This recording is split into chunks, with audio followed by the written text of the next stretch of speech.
आज ये नारायण सेवा संस्थान के अंदर मैं आया था और यहाँ पर पिछले 40 वर्षों से जो इनका कार्य है उसको देखा। और मैंने तो मेरे पूरे जीवन भर में इस तरह की जो मानव सेवा है, जो अपने दिव्यांग बंधु हैं उनके लिए जो कार्य कर रहे हैं, पूरे जीवन भर में मैंने तो इस तरह से नहीं देखा। और मुझे नहीं लगता कि एटलीस्ट पूरे देश भर में इस तरह का कार्य और कोई कर रहे हैं। तो वाकई में ये बहुत ही काबिल तारीफ़ है। और उनकी ये जो निस्वार्थ जर्नी है, मतलब इस ऑलमोस्ट लाइक ईश्वर ने खुद ने इनको चुना है कि अपना इनके हाथों के माध्यम से ईश्वर अपना करवा रहे हैं कार्य, उन्हें कार्य। तो ये बहुत ही एक मानव सेवा की कार्य करते हैं और मेरी बेस्ट विशेज़ हैं।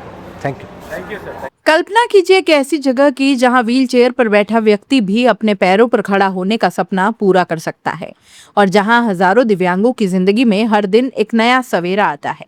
उदयपुर स्थित नारायण सेवा संस्थान का नजारा गुरुवार को कुछ ऐसा ही था जब जिला कलेक्टर गौरव अग्रवाल यहां पहुंचे। लेकिन ये सिर्फ एक औपचारिक दौरा नहीं बल्कि एक ऐसा अनुभव था जिसने खुद जिला कलेक्टर को भी भावुक कर दिया।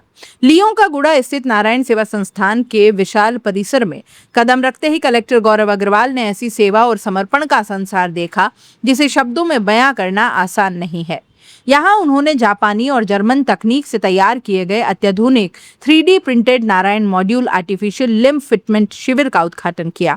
यह कोई साधारण शिविर नहीं था। यहाँ देश के अलग अलग राज्यों से आए दिव्यांगजन अपने नए जीवन की उम्मीद लेकर पहुंचे थे।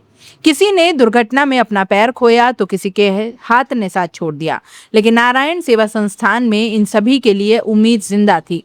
कलेक्टर गौरव अग्रवाल ने कृत्रिम हाथ पैर, कैलिपर और सर्जरी के लिए आए दिव्यांगजनों और उनके परिजनों से मुलाकात की।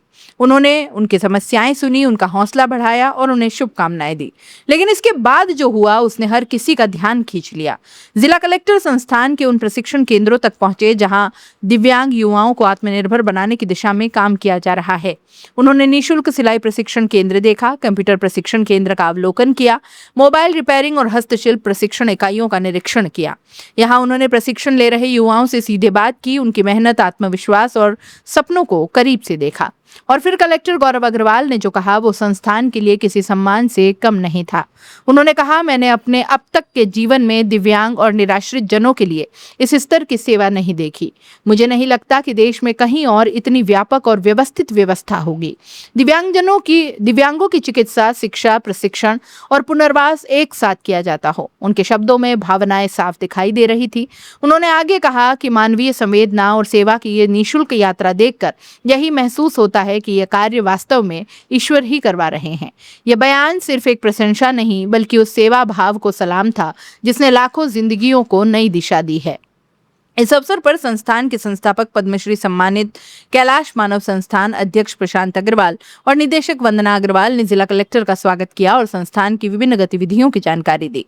संस्थान अध्यक्ष प्रशांत अग्रवाल ने बताया कि नारायण सेवा संस्थान आज केवल एक संस्था नहीं बल्कि लाखों दिव्यांगों की जिंदगी बदलने का मिशन बन गया है। आंकड़े खुद इसकी गवाही देते हैं। संस्थान अब तक 4,52,000 से ज्यादा दिव्यांगजनों की निःशुल्क सर्जरी कर चुका है। इसके अलावा 2,500 से ज्यादा दिव्यांग एवं निर्धन जोड़ों का विवाह संपन्न करवाया जा चुका है। इससे हजारों परिवारों को नया जीवन मिला।